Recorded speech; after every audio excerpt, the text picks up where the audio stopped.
di perkuliahan kita sore hari ini.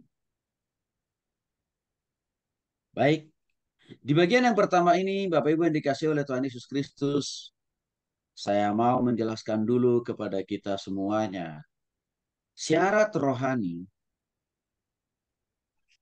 dan juga syarat pengetahuan Alkitab yang wajib, perlu, harus dimiliki oleh setiap orang percaya kalau kita mau dipakai oleh Tuhan dengan dinamis, efektif, produktif dalam memberitakan Injil.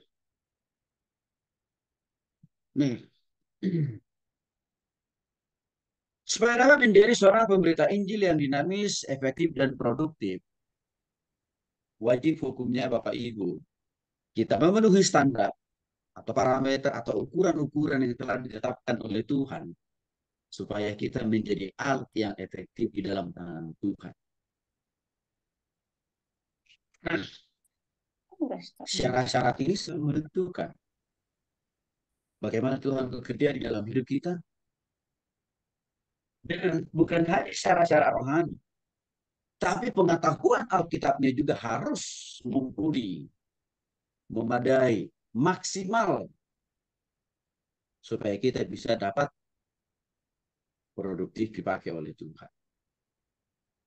Dua hal ini yang saya lihat seringkali belum dimiliki oleh banyak orang Kristen. Di mana syarat rohaninya belum terpenuhi, ditambah pengetahuan Alkitabnya juga belum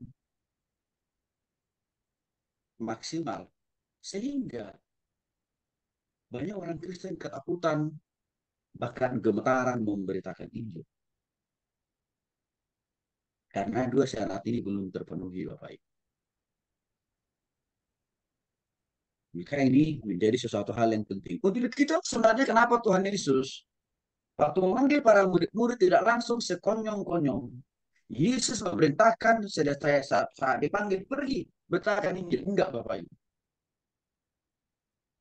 Yesus 3,5 tahun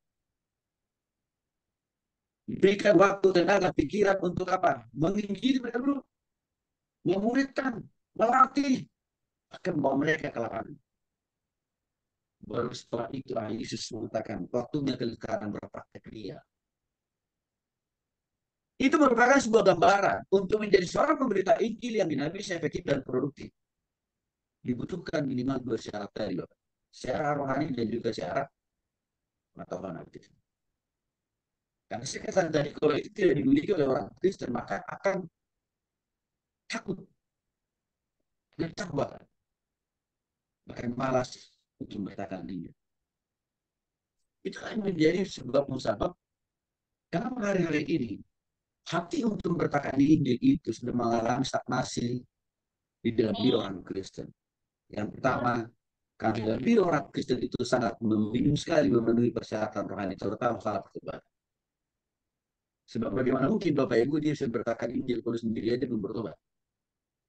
Ditambah lagi pengetahuan Alkitabnya juga tidak memadai. Inilah yang minggu kemarin kita diskusikan dari pertanyaan Bapak Ibu.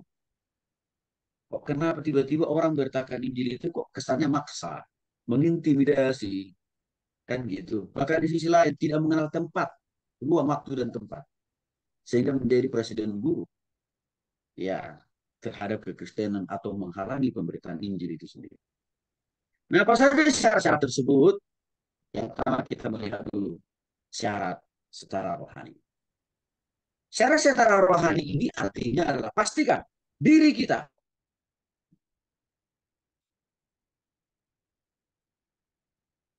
harus sudah sungguh-sungguh bertobat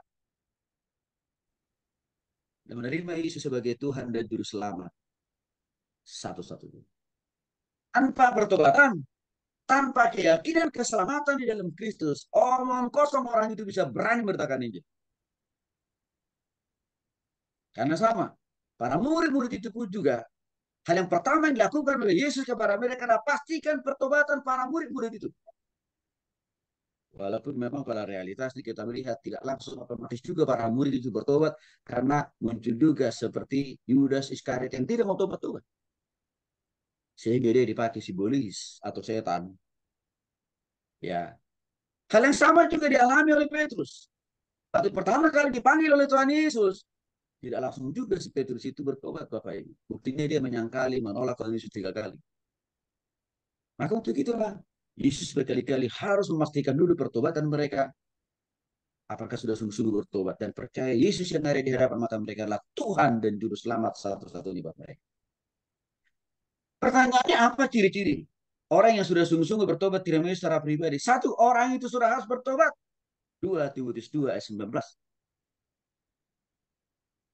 Orang yang menyebut nama Allah, hendaklah ia meninggalkan segala dosa dan kejahatan. Tanpa pertobatan, saya sudah katakan tadi Bapak Ibu, nggak mungkin Roh Allah, Roh Kudus bisa maksimal gerakan dia, memberikan roh keberanian bagi dia untuk bertakan Injil. Karena kenapa? Karena roh Allah belum ada dalam dirinya, sebab dirinya sendiri masih dipimpin dan dikuasai, serta dijajah oleh namanya simbolis ataupun juga dosa itu sendiri. Maka pertobatan ini menjadi sangat penting. Maka kalau Bapak Ibu melihat jemaat-jemaat yang Bapak Ibu layani itu menjadi seorang penginjil yang luar biasa, pastikan dulu mereka sudah harus sungguh-sungguh bertobat terima Yesus. Caranya bagaimana? Kita harus injili Bapak Ibu. Karena tanpa itu nggak mungkin. Sama juga. Saya harap kita semua yang sudah ada di dalam ruang kuliah ini harus sudah yakin betul akan pertobatan kita kepada Kristus. Kalau tanpa itu, kita tidak akan pernah punya hati, punya kerinduan, punya keberanian untuk memberitakan ini. Itulah alasannya Bapak Ibu yang dikasih oleh Tuhan Yesus Kristus sebelum saya menjadi penginjil dan juga menjadi pendeta. Keputusan yang pertama saya ambil adalah sungguh-sungguh bertobat tidak secara pribadi tahun 94. Mengapa? Karena saya sadar, karena saya paham. Tanpa pertobatan itu tidak akan mungkin Tuhan melayakkan saya. Hari-hari ini Bapak Ibu, banyak orang mau jadi penginjil, banyak orang jadi hamba Tuhan, tapi belum mengalami pertobatan. Sehingga apa yang terjadi? Injil yang diberitakan bukan Injil Kristus. Firman Tuhan yang diberitakan bukan firman Tuhan, tapi firman-Nya. Sehingga makin kali hari-hari ini banyak presiden buruk yang dia lakukan oleh ya para penginjil atau hamba-hamba Tuhan yang belum bertobat justru menghambat pemberitaan Injil itu sendiri. Diri mereka sendiri belum bertobat. Yang kedua, orang itu sudah menerima Yesus dan percaya total hanya di dalam Yesus adalah ada pengampunan dosa dan hidup yang kekal. Yohanes pasal 1:12. Semua orang Kristen tahu betul di mana Yesus lahir, mati, dan bangkit. Pada hari keberapa Yesus bangkit? Semua orang Kristen tahu. Karena kita tiap tahun merayakan Paskah dan juga Natal. Tetapi bagaimana dikasih oleh Tuhan Yesus Kristus? Banyaknya orang Kristen, ramainya orang Kristen, semangatnya orang Kristen merayakan Paskah dan Natal tiap tahun, tidak otomatis sudah sungguh-sungguh bertobat dan menerima dan percaya Yesus yang tergantung di kayu salib itulah karena dosa dan kesalahan mereka. Belum tentu sudah memaknai itu. Karena masih orang Kristen menganggap Yesus mati di kayu salib itu karena dosanya, karena kesalahannya. Itu masih banyak orang Kristen berpikir seperti itu.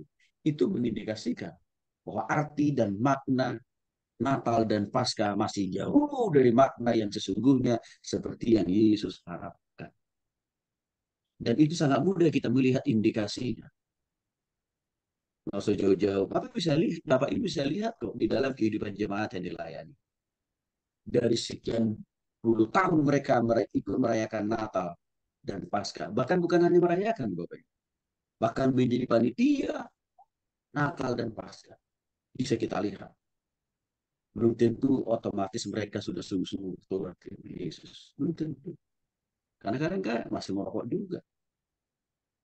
Masih bau-baukan juga. Ya. Apalagi rumah tangganya kacau balau juga. Kehidupannya berantakan juga. Padahal penelitian Natal dan juga penelitian Paskah. Maka untuk itu, kita perlu menantang mereka untuk sungguh-sungguh ke Yesus.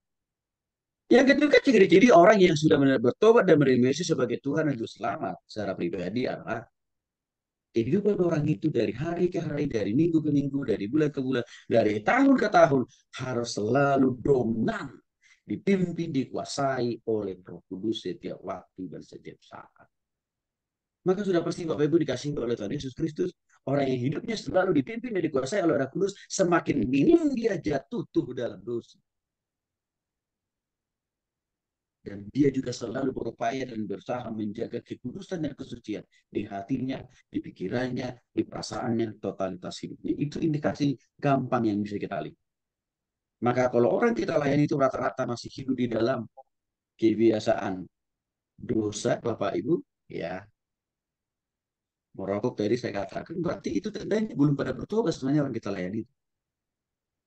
Belum sungguh-sungguh terima Yesus itu. Maka disitulah seharusnya kita jangan langsung kasih tanggung jawab mereka untuk apa? Melayani. Kan kenapa? Justru mereka nanti bisa menyalahgunakan pelayanan itu sendiri. Bahkan juga bisa lebih cenderung menyelewengkan. Orang yang sudah bertobat, indikasinya, ciri-cirinya harus selalu konsisten hidup dalam kebenaran. Dan kasihnya kepada Tuhan dan juga kepada sesama harus semakin bertambah dalam setiap hari, setiap minggu, setiap bulan. Maka ini tadi saya katakan Bapak Ibu, salah satu penggerak orang punya beban melayani Tuhan bertakan Injil harus ada kasih Kristus. Maka ya orang yang bersangkutan harus sudah menyelami dan merasakan kasih Kristus itu dulu.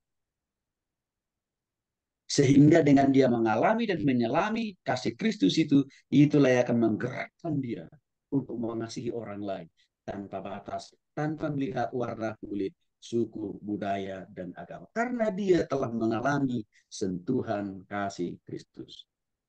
Tadi, karena sudah sungguh-sungguh bertobat kepada Yesus. Ini sekali lagi yang seringkali menjadi penghalang orang tidak berani memberitakan Injil. Karena dia belum mengalami